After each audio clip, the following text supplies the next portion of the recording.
Good evening. Welcome to Roleplay Cafe. I am Jason, and right beside me here, right over here, is Big Mike McClure of Tef's Tavern.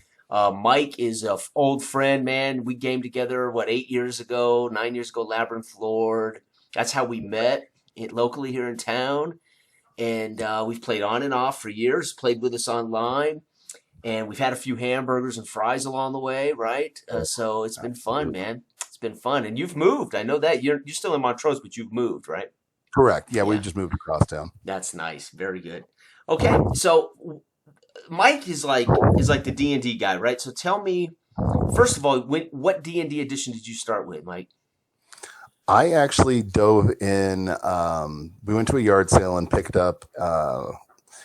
It was a 1E. It was some first edition book. I don't know what version it was because it's so lost to me. It had a picture of a red dragon on the cover. Is all I remember. And we also picked up the board game for the cartoon that same yard sale. Yeah. So that was like, I was stupid young. I must have been 7 or 8 years old when we did that. So then we never really did anything with it. I thought the book was intriguing, but we never really did anything.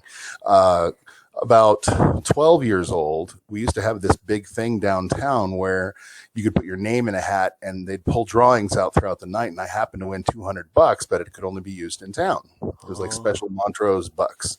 Right. And I went to this bookstore and they had a Ravenloft box module. It wasn't a campaign setting, and it just intrigued me, and I picked that up, and it taught me that I needed to go get me a player's handbook and a DM's guide, and these weird, oddly shaped dice I'd never played with before, and at 12 years old, I just then started gathering together all of my friends to try to nerdify them enough to play Dungeons and Dragons. That's so awesome. So That was your birth, right? Now, so that was second edition or first edition? Yeah, second edition AD&D. Nice. Now that's like your favorite or what? Do you have? I mean, not really favorite, but I mean that was. If you'd have asked me 2-3 years ago, I'd have said, yeah, that's like my home. That's where I started. Yeah. But I've evolved to such a place where like I'm so system agnostic anymore that I don't care. Like we're gonna make it ours anyway. Well, that's bingo. And this is what happens, right? We realize, dude, the rules change here, the rules change there. It's who you play with, and it's what you're doing, right? I mean, it's not necessarily the exact thing, right? But everybody has a favorite for sure. Now, so Ravenloft though. That's got to be one of your favorites, or is it Lestrade mostly? Ravenloft is like an old home for me, for sure. It's just something about a world where everything can go macabre in just a heartbeat. Something about that dark gothic just gets me. Yeah, well, and you're good at it because the couple of Lestrade, even the Lestrade stuff I sat in with you made gothic. That was fun. Yeah, that was for sure. That was a big group. That was a good big group. Yeah. Well, you're playing with all those folks now too, right? Unfortunately, that group has kind of, as they do, sort of dissolved itself. A couple of people moved out of state. Yeah. A couple of people just don't have time anymore. So yeah, that one fell apart. Okay. But we did start up another table of Curse of Strahd that we've actually been starting over in my household game, and it's literally just my wife, my kids, and one of my son's girlfriends. That's fantastic. Well, and obviously Carl and Megan, is it? Carl and Megan, since COVID, we haven't had any official games. Before COVID, we actually, unfortunately, we were running Dungeon and the Mad Mage. We were running, oh goodness, so many. We were running Dungeon and the Mad Mage. We were running a Fandelver campaign with them and a couple other people. And then, do you remember Elizabeth Giles that we played with? Oh, yeah. Her mom and dad, Tom and Maggie, actually were playing with us in a Ghosts of Saltmarsh game. Oh, nice. Old Greyhawk stuff, Okay. So that was fun. Yeah, when, she played, she was one of those that I ran that 5e Baldur's Gate, and I gifted her the starter set. Yes. And she was telling me that her parents were old-timey D&D people. They're my age, right? So... so it's like, they all started with 1E, I think. And yeah, so that's pretty cool. So they go way back, right? Because I think she Absolutely. came to those sessions with her dad's dice, her dad's old dice, if I remember right. Remember? Yeah, isn't that cool? Isn't that so cool? I mean, look I at love you. I mean, that. what your kids are going to be second generation, right? We've D&D players. actually we have a new house rule that if I bring you into Dungeons and Dragons, I'm giving you your first dice set. Oh, I love it, man. So yeah, all my kids' You, friends that have I played was with going to us. say, dude, you're going to go bankrupt Well, handing that's out when dice sets to ordering everybody. you start ordering those 20-pound Right? bags Yeah, of dice right. that are like Bag of dice. $10. That is so cool. All right, Yeah. so now I want to talk because I also thought if I remember right, so I was running Labyrinth Lore, and then I think you were running fourth edition then, and I had not at that point really seen it, and those games were remarkable as a player in your games in fourth edition. So I mean, for the transition from of course second edition, right, kind of doing your own thing into fourth edition, which clearly Dungeons and Dragons, Wizards of the Coast made changes to try to I think bring people to the table that had left for video games, etc. Great game. Absolutely. I still think that's a good game, right? Ironically, it gets a bad rap, but for what it did it really well, I thought. They were So really reaching to try to do what they finally did complete doing in fifth edition, where their goal was to normalize the idea that anyone can play Dungeons and Dragons. mhm, And unfortunately, they kind of missed the mark and alienated a lot of their core audience in that, mhm. because suddenly, instead of having our cool farmer that picked up a sword one day, we had Clark Kent. Right, right. But But yeah, it still came down to the table. Anyone who was going to have fun as a role player was going to have fun. that's right. Oh, no doubt. Well, I think 5e. Um, uh, the reality is, I think it's probably the best version of Dungeons and Dragons they've made since. Well, for me, it would be the original Red Box beginner set in the '80s. Sure. But I think it really has been that transitional game to take people away from Pathfinder to bring them back to Dungeons and Dragons. I think for a rule set, it's pretty remarkable. Um, Absolutely. Now, what's your favorite thing about fifth edition? I mean, what makes it better than the other? Or not better, but what do you like the most about fifth edition? Because I mean, you are, and I know you think I probably exaggerate, but you are a brilliant D&D fifth edition GM. There's no doubt about it, and to do that, you have to like what you're doing. You have to want to achieve something, but you have to really dig the rules. You have to know there's something there that makes it tick for you, so you can provide the thing. What is that with fifth edition mostly? The thing that's really lit it up for me has been actually the advent and integration of what they've done with dndbeyond.com. Oh, sweet. The Okay. live digital character sheets. My players have just adopted that so well. Like one of the biggest complaints that I always had about previous editions was, say you played a magic user, then all of a sudden, okay, well I want to cast so and so. Yeah. Okay, well you're level 1. What does that spell do? Okay, hold on. Let me flip through my book because I didn't even mark the page. Right. No, this one, dude, you click the spell, the description's right there. If you don't want to even do that, there's a tiny little abbreviated version of it on the page. And if you're in one of my games, I'm a master subscriber, so you can actually just click where it says like 2d6 plus 7. You can Right. click that, and digital dice will roll on your screen. So they don't have to really concern themselves with how it works, so it's almost a point and click interface for tabletop For a Dungeons and straight up Dragons. tabletop experience. And they've really, really figured it out. I know a lot of people are unhappy with the concept of having to repurchase their Okay. materials digitally. Okay. But in the long run, it's paid off for me in droves. Well, yeah, and Beyond isn't made by Wizards of the Coast. It's third party, Correct. right? Yeah. Yeah, it's So their stuff. yeah. So here's the thing about that. They really have to license that because Wizards of the Coast didn't design Beyond. So it makes total sense that you ask them to provide the new material, right? Purchasing the new material. Exactly. I mean, Wizards of the Coast isn't in this to give it away, right? No, they're a company. They want to make money. That's Evil, right. I know. We're not allowed to do that anymore, but Yeah, right. we want to make money. Exactly. And if they don't, you're not going to get good stuff later.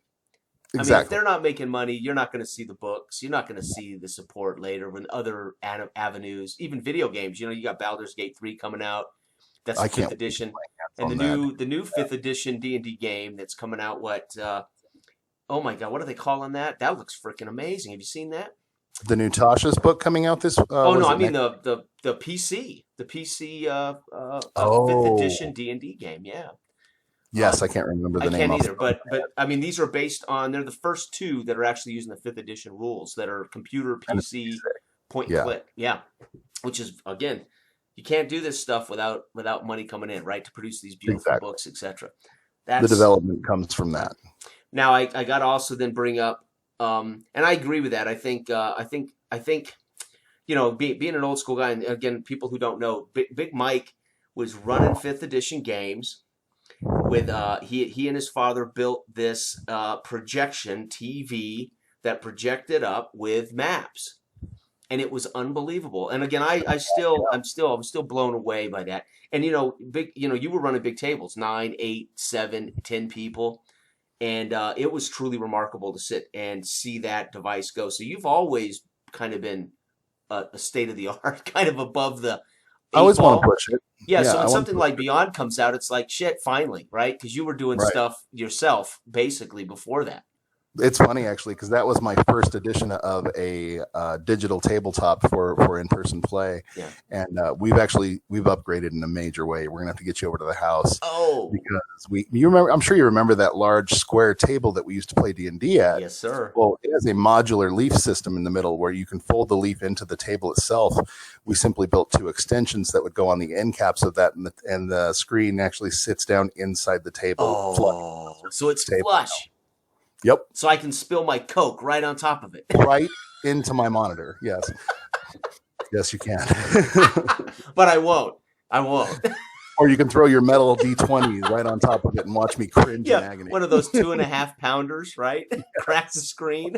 Oh my God. Oh, That I'm is like, so you're still using that with Beyond?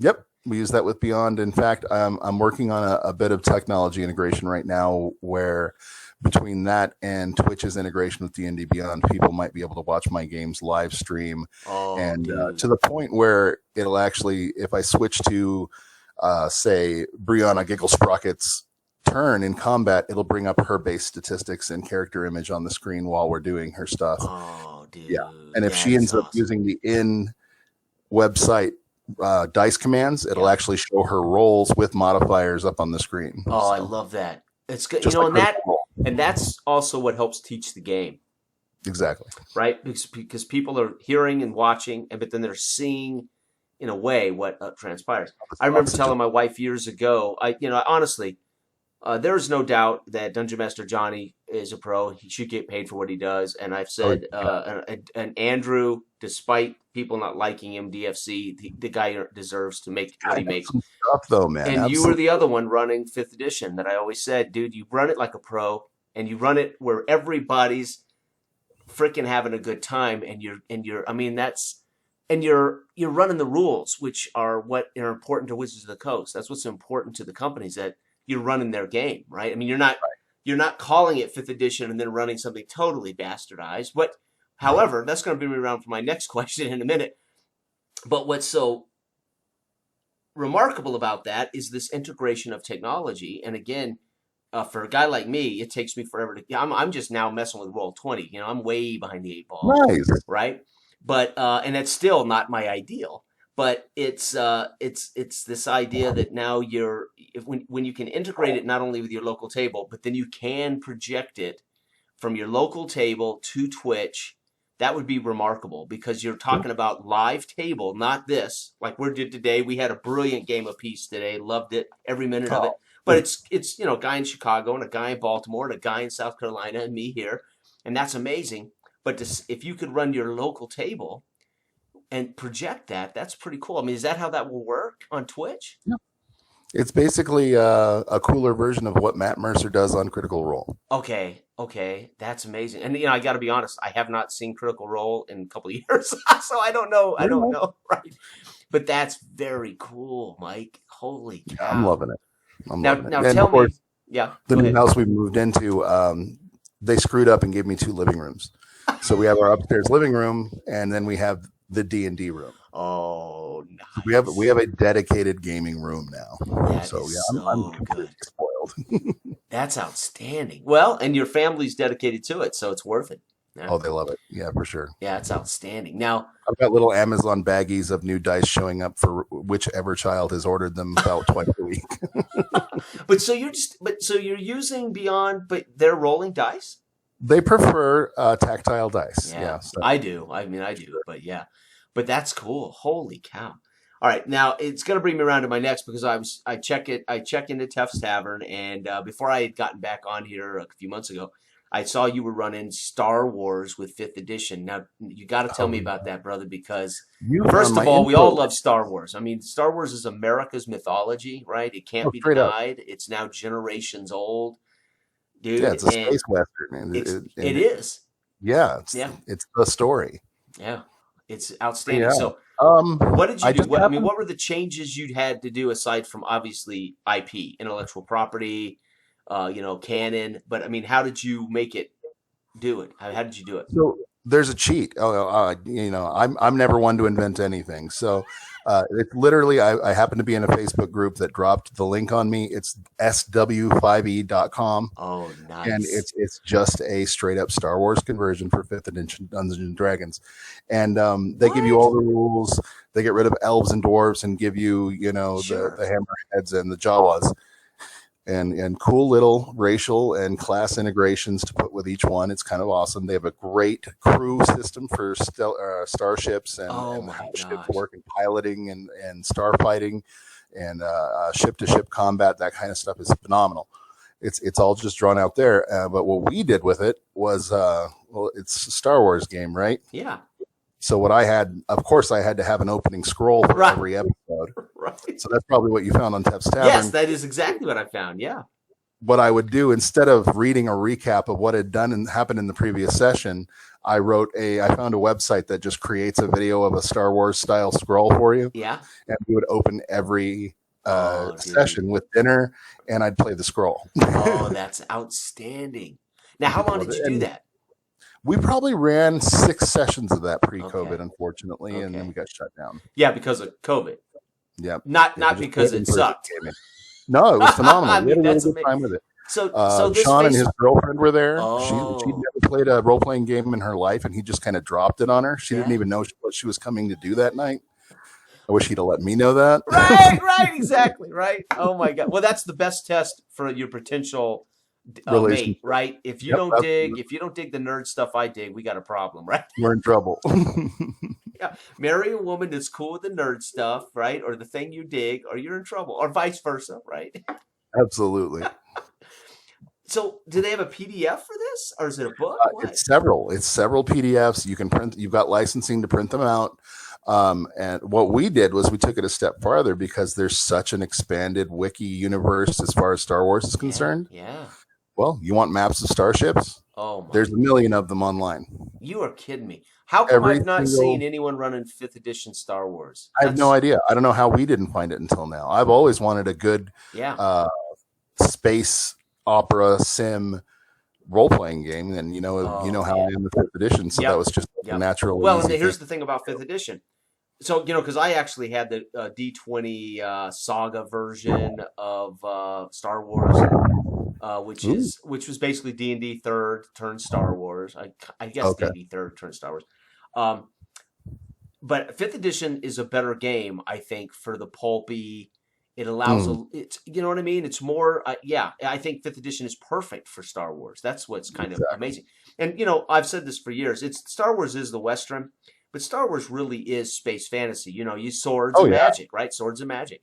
So swords and it's magic too. perfect for a Dungeons and Dragons type. But I think fifth edition suits the more high adventure, fast paced than say third did. Third's a little more mechanical and a little more mini Oh, space. absolutely. It just garners an absolute opening for like for instance, Sean's Jawa stole a speeder from the rest of the party because he refused to integrate with the party. So I was like, fine, we're gonna run with it. And so then they had to He's chase still him up to his own down. shenanigans, right? Boss, still up to Sean, his own. absolutely. I'm gonna kill the blacksmith.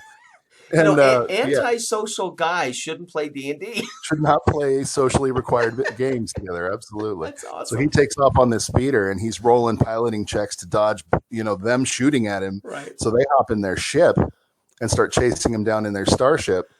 and he's dodging blaster fire, and he's Oh my dodging sand god. dunes, and eventually I think he got swallowed up by a sand pit or some rancor or something like that. But yeah, no, it was just epic. And of course, it's me, so I'm throwing cool Yep. Star Wars action music in the background. Oh man. God, that's amazing, dude. Holy cow. They had a real Unbelievable. All right, and then that brings me to Halloween, dude. Because again, you're in our Dark Age of playtest. I'm happy you reached out and said, "What's up, man? What's going on? I'll help you playtest." I'm like, "Holy cow!" So It's we something. got you in that group, but then you sent me your Halloween photographs, which was beautiful. I mean, it's amazing. All these friends and family dressed up to sit down and play.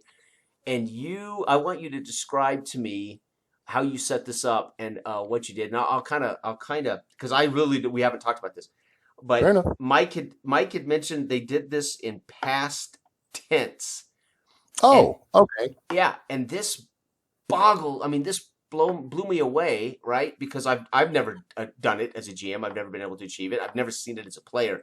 So if it's possible, if you can describe how that worked and give Sure. examples, because dude, that sounded amazing. I mean, you can tell me the whole setup, but So what again, we you were did, running fifth edition, right? correct. Yeah, we're going to run fifth edition with our, Okay, our minor okay, homebrew tweaks. right, It's nothing substantial. right, right. But I actually had my wife go to our, we have a minis cabinet now, go to our minis cabinet Cabinet. and pick out 10 minis that were painted. And I wanted her to just make fifth level characters, whatever class they looked like they were, Okay, gear them out, kit them out, give them spells, and I want ridiculous, stupid backstories. okay, okay. So then those were laid out on the table as everyone showed up for dinner on not Thanksgiving, on Halloween. Yeah. And people, just as we were eating, people started picking characters. And our friend Carl picked out, what was his name? Warfield the Blade, the Okay. tiefling rogue assassin. And we'll jump back and cut back and forth in time to 2 weeks before when I was asked to put this game together, Uh-huh. because we were trying to figure out what to do. Trick or treating, trunk or treating sounded like misery this year, so we Yeah. just weren't going to do anything like that. Right. They said, "We'll run a game," and I said, "Oh, of course I will. I'll have time to put it together." No, I Yeah. didn't. And so I bought one module, an old first edition module, and it was supposed to be spooky, good for Halloween. I Yeah. started reading through it, and I was like, "Dude, there's no way I'm going to be able to have time to prep this." Right. I found another first edition one. It was just a little bit two gears. Yeah. It was going to be grindy and Yeah. and not really like one shot fun happy. So I was like, that Right. doesn't really fit. And then Right. I was like, okay, well, screw it. I'm going to improv it. Okay. And then I found your system. You sent me the Right. PDF, and Okay. I read about the Adventure Seed system. Right. The random seed generator. Okay. Random seed generator, dude. Yeah. Absolutely. So as my guys are picking out their characters, I had everybody, once they were done eating, everyone roll me a d20, and Oh, whoever sweet. Carl won the roll. Okay. So I said, "Cool, roll me 3d6." And it landed. I can't remember the exact number, but it was the one that said 2 criminals sit in the stocks awaiting whatever. And so I was like, okay, cool. So that's where we're going to feed off of. And I decided to change it from stocks to gallows. Nice. The random goofy backstory that Billy had written for Warfield the Blade was that he was a kind of a klutz, not very well known, that had an associate known John, Little John, the low level fence. Okay. So I said, okay, well, you and Little John are sitting on the gallows, How did you get here? noose around your neck. And then I started setting the stage where everyone else was going to be at the beginning of this. And then, so then we just started going around. I decided to take like the ICRPG, the index card RPG. Yeah. focus. Brilliant stuff. You've Yeah. got like 8 people at your table. It's just faster to move things Yeah. along Yeah. turn by turn by turn by turn. And we got to Carl, and he goes, "Well, I'm just sitting here tied up, man." And I said, "Cool. What do you want to have happened?" Oh. So okay. So Carl says, "All right. What does he allowed? I mean, what does he give you as a GM there, or to the players at the table? What did he give you the first thing?" The first thing he said was, "Well, okay, what if when they tied my hands behind my back, I've had time to work it out that I'm no longer tied up?" I said, Okay. "Great. Give me a sleight of hand check." Okay. And he rolled really well. Sweet. I didn't realize Billy had like shoved every point possible into the skill sleight of hand. Right. And so he rolls like a 24. Right. That's awesome. Well, cool. So yeah, you've been holding the rope in the palms of your hands so that it looks like you're still tied up. Right. And you've been that way for about 2 hours now. Oh my And in God. fact, give me another sleight of hand check. And he gives Okay. me one. Great. One of the daggers on your character sheet, you palmed it and it's hidden in your jacket. Oh, nice. Nice. Okay, so he's technically free. Well, he's got free hands. Right. He's still got a and he's got a weapon stashed. Okay. Mhm. Now this is because we're flashing back. So he's basically then telling from past tense. How is he giving clues to the rest of the crew? So yeah, so what did he do? He was we set up that they had all known each other one way or another, and I was giving them complete gravitas for that. That was on them. So I believe it was either Billy or Megan that had decided to say, well, one time before when I worked with Warfield, he gave me this signal with a wink of his eye to let me know, everything was going to be okay. Oh, sweet. And Carl goes, yeah, absolutely. And as soon as I catch her eye, I shoot her the wink. Right. And then turns quickly to show his hand. I said, okay, give me a stealth check to show me that no one saw that but her. Right. So of course, he rolled well and got that. Yep. And it's a Halloween game. Everything's a gimme anyway. No, not really. I mean, this is the thing. thing. We're gonna hold the rules. Yeah. Well, because you can fail, dude. You can roll a 1, Dan. You can fail, right? And you can have you just can't as much help fun. it if the dice supports your play, right? Exactly. And that again, you aren't playing. Again, this is what I always tell people: you never confuse like the old OSR, OD&D copycats, or the original D&D OSR copycats, or those original. They are failure-driven games. You fail a lot, True. and it seems to drive the game. 5th edition Pathfinder, they're designed to be more, they're more positive result driven, right? Nothing wrong with that, right? It's a different method to play. Yeah, absolutely. But what's amazing about that? Okay, so in a way, because you weren't playing Dark Age of Man, you were just using a random seed generator. And you were letting the players have agency and kind of cue, in a way, playing and cueing, right? It sounds like. Mm-hmm. Yeah. Now your experience there, it's like this is one of the things Dell and I discovered when we started this concept of both of us naive. The GM's naive. I know the world and I know kind of what I put him there to do, but then I roll this chart and go, oh damn, Denver explodes. Well, shit. What do I do with that, right? How do I introduce that to Dell? Or whoever's playing with me, and then Dell, I give him agency to tell me what he's doing. While I'm waking up, I get up, I'm brushing my teeth, or when I'm spitting my tooth out in the sink because I'm malnourished. I mean, he's telling about his character, and then I'll introduce a character, and then they'll talk, and that'll lead to this, and it's this path of organic play that leads from the player in a way telling us what's happening as opposed to the GM always narrating what's happening. I really dig that. And that's, I kind of prompted them to do as much of that as they wanted going into this game, because I wanted to see if this was going to be something I could pull into my Dark Age playtest, which starts in 2 weeks once. Well, we're going to appreciate, I can't wait to hear how that goes. That'll be fun. And I was telling even how we run the game, because Kevin's run us a couple of times, and we've been doing this so long that you traditionally want to, your habits will take over, and that's to be expected, right? Because this is different, and you can't worry about that because the game will function even with traditional GM habits, right? And the same with players; they're not comfortable taking control because they've never really been asked to, and they've never been allowed to, right? So it also takes time for players to realize, well, how much can I do, and how much is going too far, and it's amazing how what you'll find is as this becomes this conversation between you and the players, it finds this kind of natural rhythm of what the fiction supports and what it doesn't support. Sweet. And then, of course, it calls in dice rolls, right? But it sounded like you were doing that on Halloween to some degree. Oh, absolutely. Yeah. Yeah. Which one was it? I wanted to say, my son played, Michael played, I've got my stuff pulled up right here. Sure.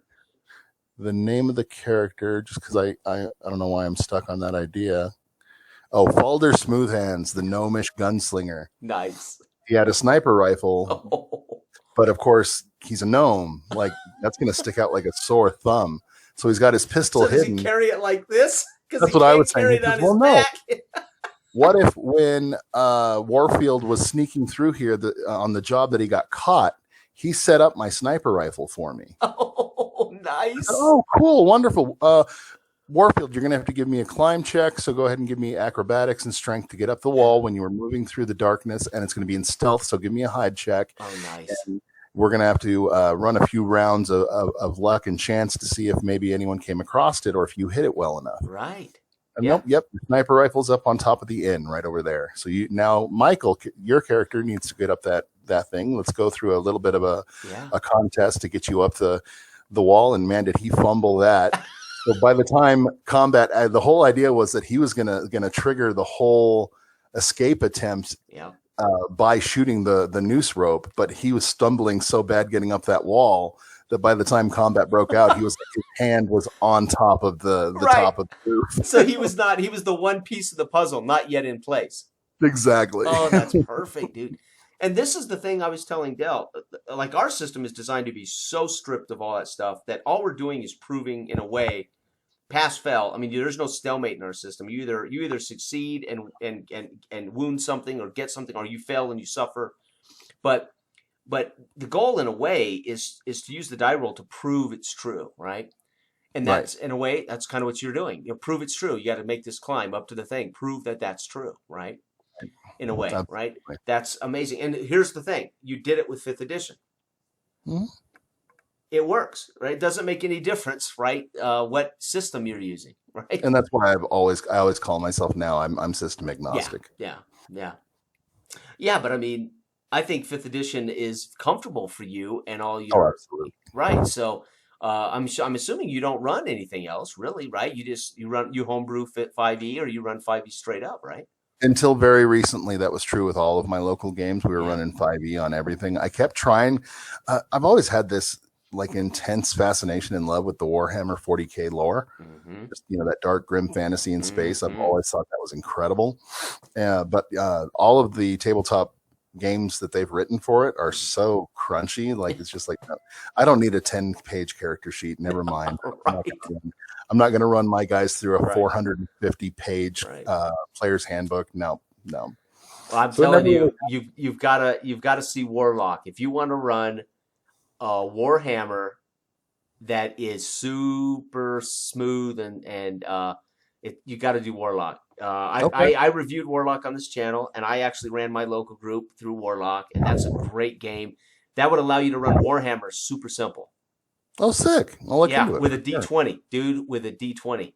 Oh, perfect. Yeah. Not a dice pool of D10s. Yeah, it is For a sure. great game. Oh, and I think the PDF's relatively cheap. If not, I'll try to get you my hard copy, and you can check it out and try. Oh. If you're interested in running like a Warhammer without running a thick, super deep Warhammer, Oh, they're like this. dude, it's an OSR basically that's been tweaked into a D20 of Warhammer. Very. Yeah, it's grim dark. It's sweet. Yeah. But So- very recently, they decided that this is our first real group that's not just my household. Okay. Bringing Carl and Megan back into the game. Yeah. And I got a weird bug up my butt to not run 5th edition. And I said, hey, why don't we try Hex? Oh. So they were like, Hollow Earth Expedition? Yes, sir. We actually we had a session 0 with that, and we rolled up all of our characters, and I was like, well, okay, so what kind of world are we doing here? And Carl brought the bright idea of install Google Earth on your iPad and let's spin the globe and find out where we start. Oh, wow. So we spun the globe, and he put his finger down, and we landed on Maplesville, Alabama, circa 2220. Oh, sweet. So it's going to be super dark age, Yeah. neo dark age, post-apocalyptic. It's going to be fun. In Mapleville, Alabama. Maplesville, Alabama, absolutely. And we've recently, I put it forward to them. That's the table that is going to be Dark Age of. Oh, okay, so you decided to use our game instead of Hex. Correct. Wow. Well, I appreciate that. I can't wait. Well, Dark Age of, because Dell and I have talked about it. Eventually, we'll do the system, We'll do a space age of. We'll do a like a frontier age of, which Neat. will just basically be tweaking out, whether it's space age stuff or frontier stuff. But it doesn't matter. Dark age of, you're technically begun running a Dark Ages, but it's a future post-apocalyptic, so it's Oh perfect, yeah. unbelievable. It's going to be a lot easier for him, that's for sure. I mean, Hex is not hard, but there's No. just less mechanisms in our game, much, much, much, much, And I much think so. that'll be great. Yeah, yeah, We've got some it's a change clearly of newer pace, players. right? It's a great way to just do this thing, and we in a way, Dylan and I are we designed our game to be an alternative when you needed a break from playing the more sophisticated or the more cumbersome Crunchier games. game. You can just slide that away for a night and get serious about just being role playing with simple dice and go for it. So I can't wait to hear not only whether you liked it, but your candid observations about whether it works and what issues you see with it, because that's what we're looking for with our playtest. It's going to be so good. And what I think is going to fit for it really well for me is, like you said, the naive system idea that I've always told people that don't play Dungeons and Dragons, bringing them into the table, because that's my favorite part of the game is Yeah. bringing new players in, Yep. Yep. is that it's make believe with rules. Yeah. That's it. And Yeah. this is exactly the system that you guys are showing me, at least from what I've read thus far, Mhm. is exactly that. Mm-hmm. You're giving them just as much agency as the director has, Yeah. and it's going to be fantastic. Yeah. In a way, so games like 2D20 make the GM also a player, Mhm. but they do it by adding layers of mechanisms that create a meta environment in which Mhm. the GM is still the GM, but for him to do certain things, he has to spend a resource and earn a resource from the players spending resources, etc. So it's very cool, and it turns the GM into it actually confines the GM to a particular rule set that a lot of GMs hate. I mean, there are guys who saw TD20 and said, "This screw this shit. I'm the GM. I can do whatever I want." Right? Well, the game was designed to say, "Well, yes, but what if you had to stick with some rules?" Right? That's cool. Yeah, and that's okay. But I get why some guys are like, "Dude, if I want to make an earthquake, I don't need your threat to make an earthquake." Right? And of course, because we've been making earthquakes since the The time. red dragon comes over the hill. Right. You now do what I say. Right, and I don't have to have Doom to do it, right? And Conan, but Right. but I got why they designed it. They designed it for a different, for a different experience for everybody. I kind of dig that idea, like DMing with a hand tied behind your back. Yeah, or just they provide you with the tools to drop Doom on them, but to do that, so to be successful in a scenario, the players then say, "Well, I need momentum so I can succeed at this." So they'll spend momentum, and then when they do this thing, GM gets Doom. There's all kinds of ways this happens, but Very so in a cool. way, they're gambling, giving the GM things he can use against them to achieve success right now, right? So you got to Too pick the lock, and you got 5 seconds to do it. Okay, it's a really hard lock to pick, and so the guy says, "Okay, I'm going to spend 2 momentum, so I can pick this lock," and that feeds the GM Doom that he can then turn around and have an earthquake occurs. Whatever. It's a very shallow description of it, but you get That's the cool, gist though. of it. In our game, we wanted to make the GM a player by just making him utterly naive. You're not allowed to know. You're not allowed to plan. I mean, you plan, you know the world, you'll know the setting, because for it to work, the players have to know who they are as characters, and they have to know who the NPC is here, and they have to know kind of where they live or what's happening.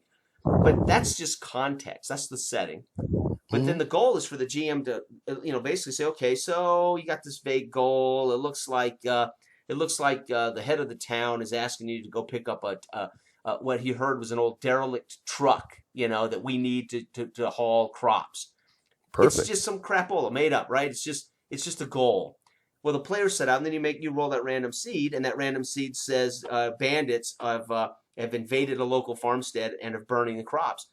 And how do they hear about that? You got to come up with that on the fly. And it's usually vague, and you want to write them yourself, by the way. I know I think you said you used mine and just changed it. I use yours, yeah. So what I would do the day of every game I've been running the last 6 months, I'll sit down literally the morning of the game, and I'll write down those random seeds. Oh, wow. And that's it. And they're like incomplete thoughts. Mhm. And they have to be incomplete because they force me to complete the thought live under pressure. And what's cool about that is you're also you're being fed constantly in this live game from the players' ideas that actually will flesh, in a way, make the seed truly organic in that it makes sense, right? Well, and see, exactly that happened in the Halloween game too, because like in my mind, I had the little plaza sorted out. There's an inn here, there's a tavern here. That's all I had in my head. There's Yep. gallows, an inn, and a tavern. Okay, so now suddenly, by their description, it was now a walled courtyard, and not only that, there's a marketplace within it, and there's guards posted around. So, oh, great, I get to look up stats for guards now. Right. And there's an executioner. Hadn't thought of it. Don't know why. And now it's a crowded Yeah. courtyard. So they integrated the usage of the crowd into their play as well. It was phenomenal. It is. And I didn't think of any of that. And this is what's amazing. Suddenly the players are visualizing what their character would be seeing.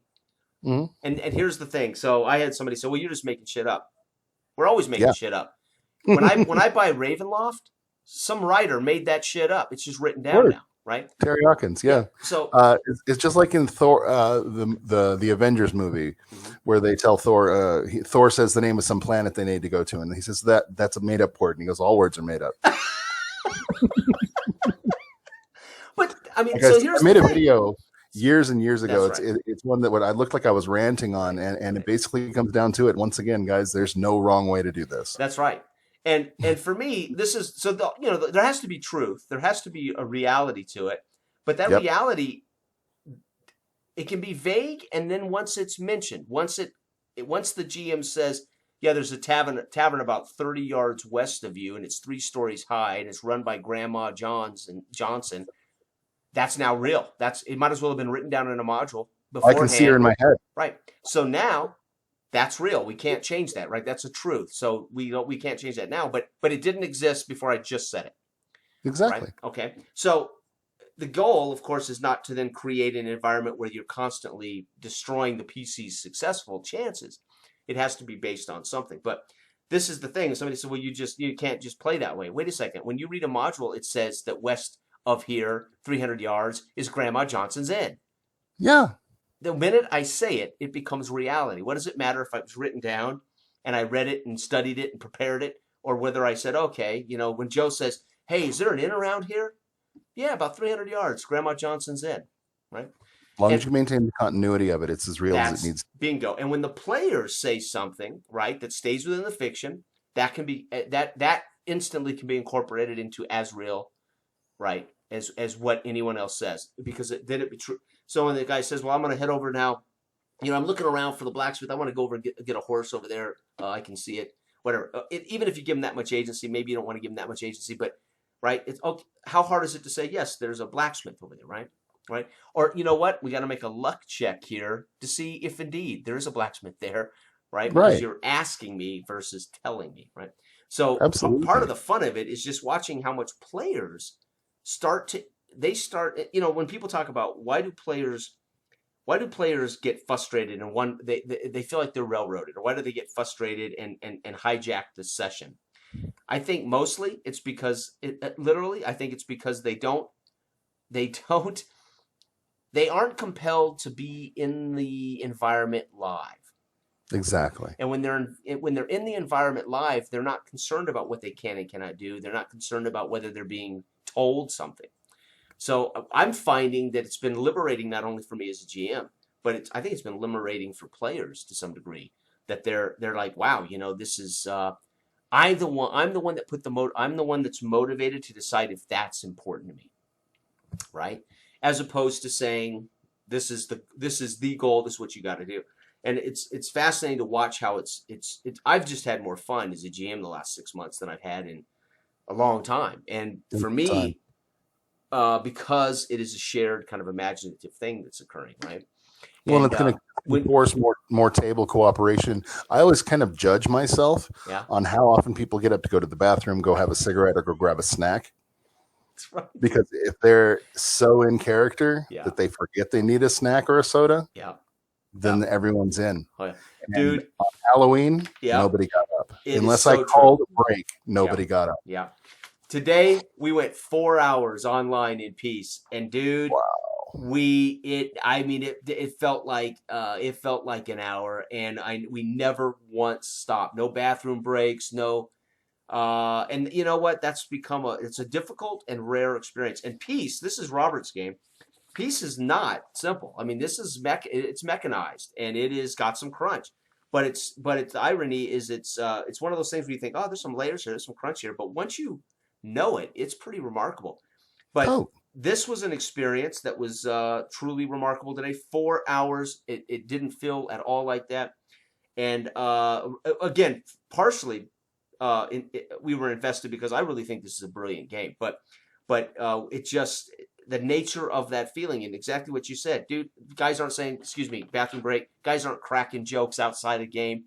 It's pretty amazing when everybody's invested in it, right? exactly. And I think that happens like Halloween, your Halloween game, because if you're not listening, so what happens when everybody who says something, it becomes a truth. So Big Mike says, yeah, the river, I crossed the river to get here, 5 miles back, and there was an old farmer that lived there. And if the other players aren't listening, they'll miss what you just said. So people become engaged. Everybody's leaning forward, engaged in what's happening, right? And Halloween, in a way, they can't afford to not be paying attention. Oh, they're all part of this big plan that not only is made up on the fly now, but was also set up beforehand with Carl's character, and he's improving out his hind end as well, throwing wrenches in the works because he can't roll to save his life. And Well, the funny thing is, I was already experimenting a little bit with when we did White Star with Carl and Yep. Megan a couple of years ago. I was experimenting with some of these ideas when I said, "You guys tell me what your starship looks like. You guys tell me why you're on this starship." And it was like, okay, I don't quite know how to do this because we've never done it before, and because we weren't playing a game that tells you to do it this way.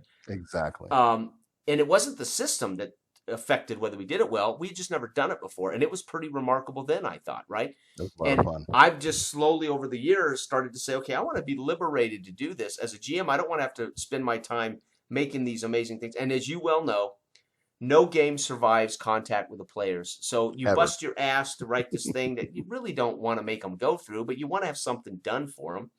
And then it just won't survive contact with the players.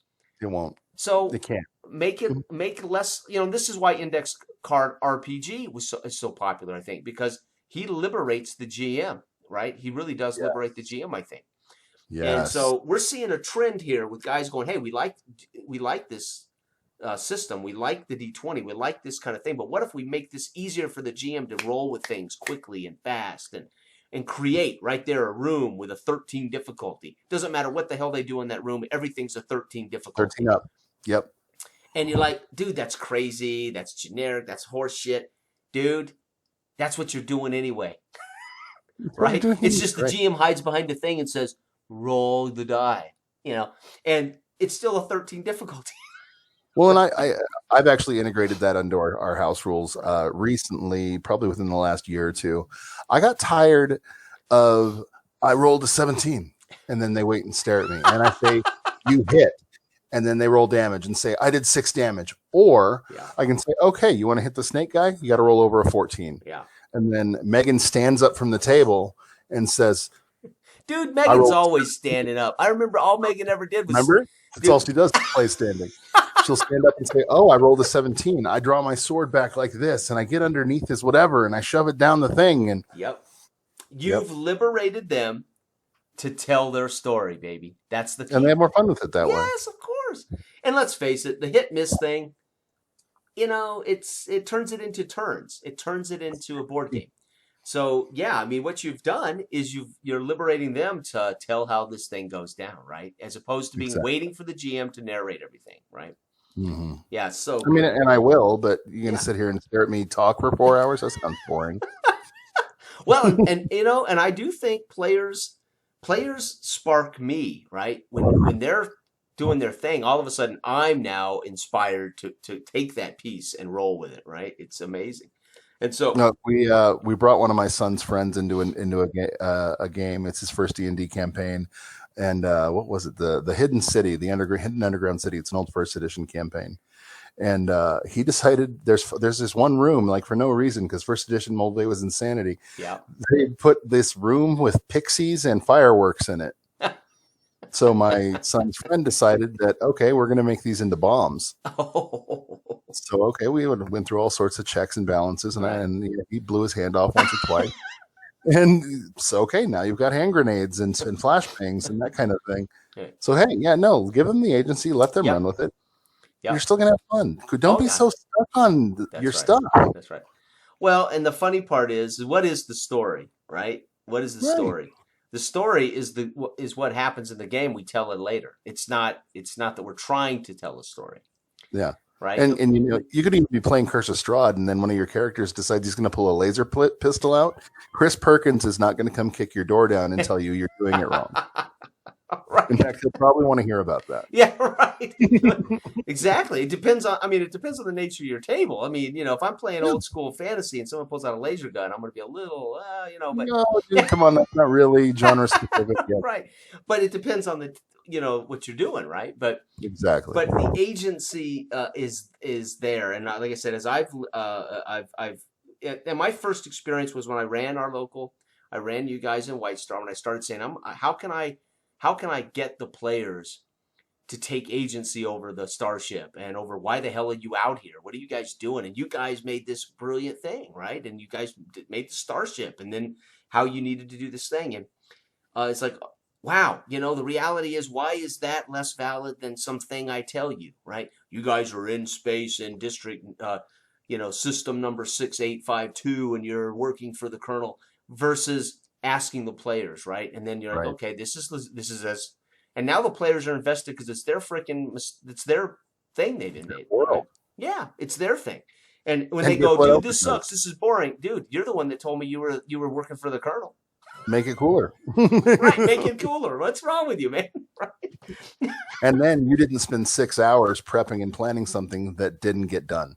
Right, or worse, yeah. Or again, you can't. I don't want to ever tell the players Of course, you don't have to go to the dungeon and do the thing. If you want to go across the bridge and see what's happening in Market Street over in the big city, let's do it, right? So you Exactly. find yourself saying, "Why did I prep all this shit?" When the players, you got to let the players be motivated. Their characters, have a motivation to do a thing, right?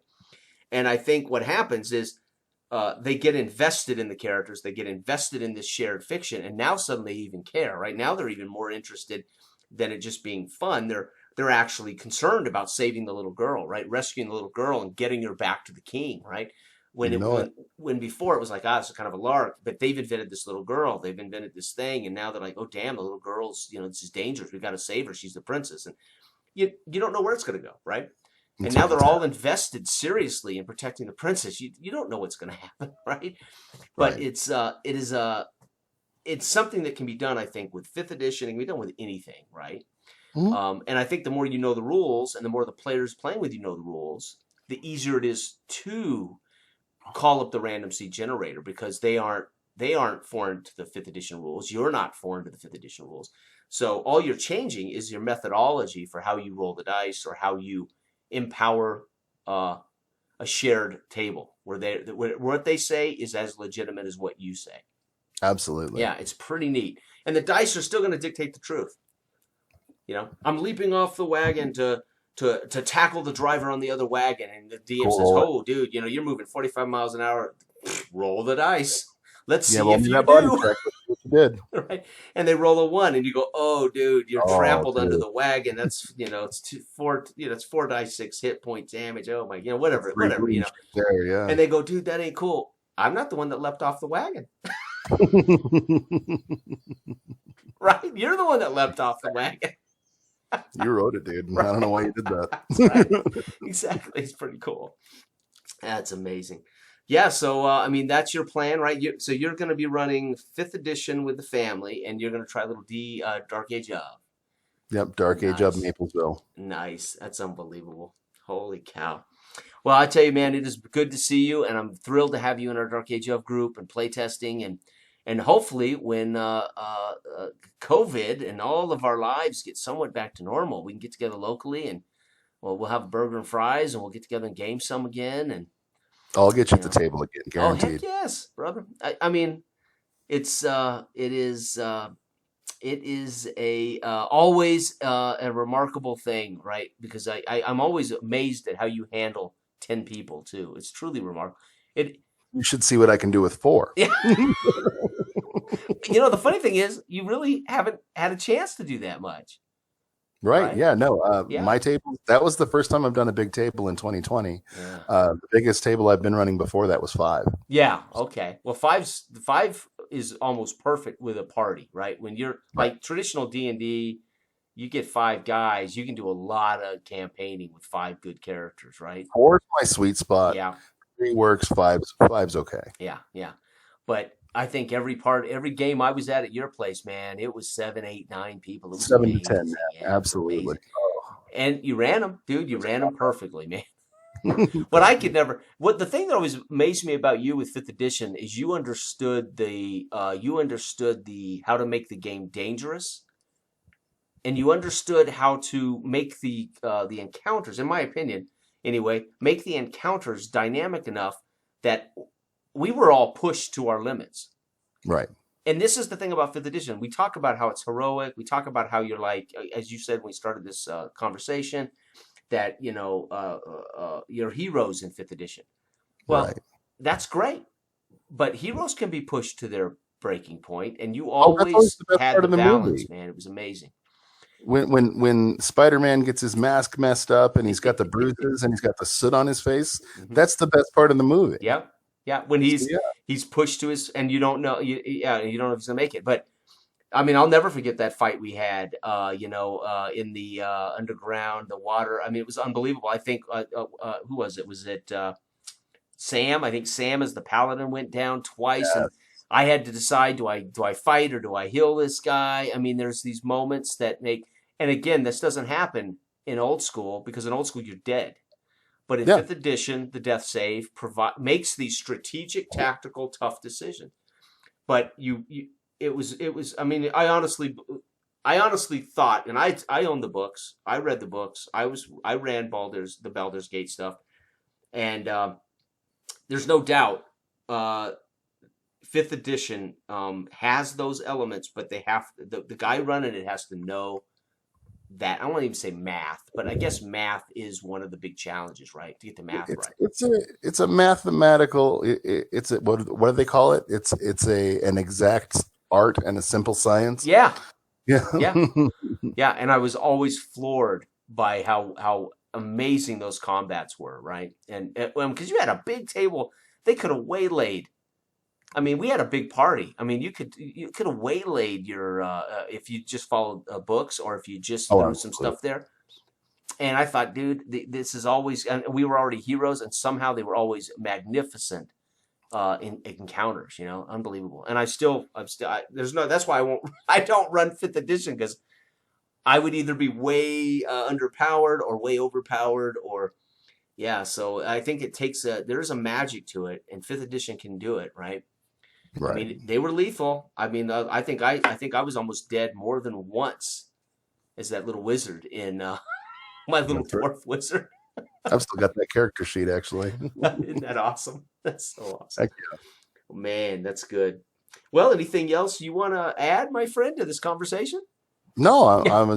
I'm thrilled to see you guys are still online doing your Oh thing, man. yeah. I came across the group and I Yeah. was just thrilled. I mean, there's a couple of guys I still want to look up and see what they're up to Yeah. nowadays. Like, what was his name? That guy that was always so full of himself. The Anthony and Ivan.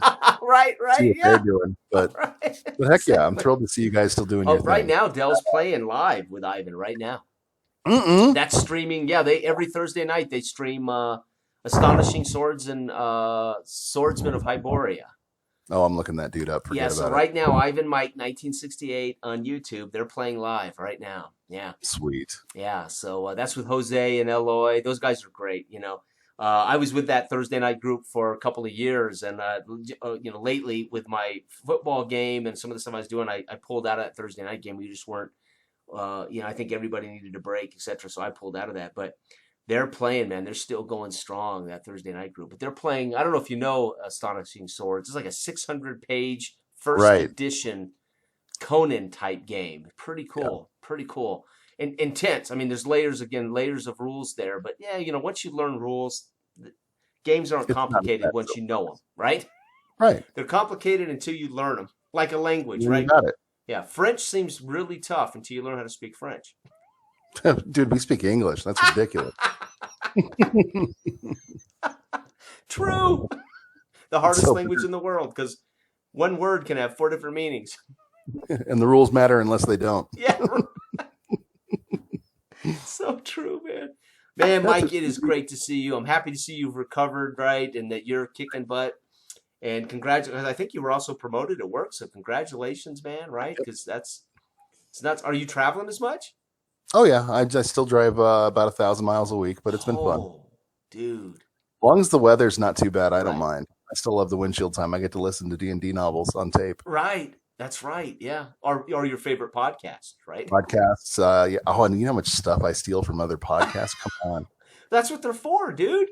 Yeah, I nothing mean, new under the sun. Steal all something of from this Adventure community, Zone. that's the great thing about this community, dude. We borrow, we share, we steal, yeah, it's amazing. That's amazing. Are Absolutely. you, And I'll listen to an encounter and I'll be like, okay, I'm turning up the cruise control because I want to play that when I get home with the group. I'm going to do this with it. I'm going to do it this different. right. Yep. Exactly. Yeah, I've always said, no matter how brilliant you think you are, some other dude's done it 5 times already. Absolutely. Right? It's like, dude, you ain't the shit. Somebody else did that 5 times and they did it 50 years ago or, whatever. You So, didn't think that up. yeah, right. And you know what? Oh, and by the way, there's no right way. So don't worry about asking permission. Don't worry about how to's. Go for it.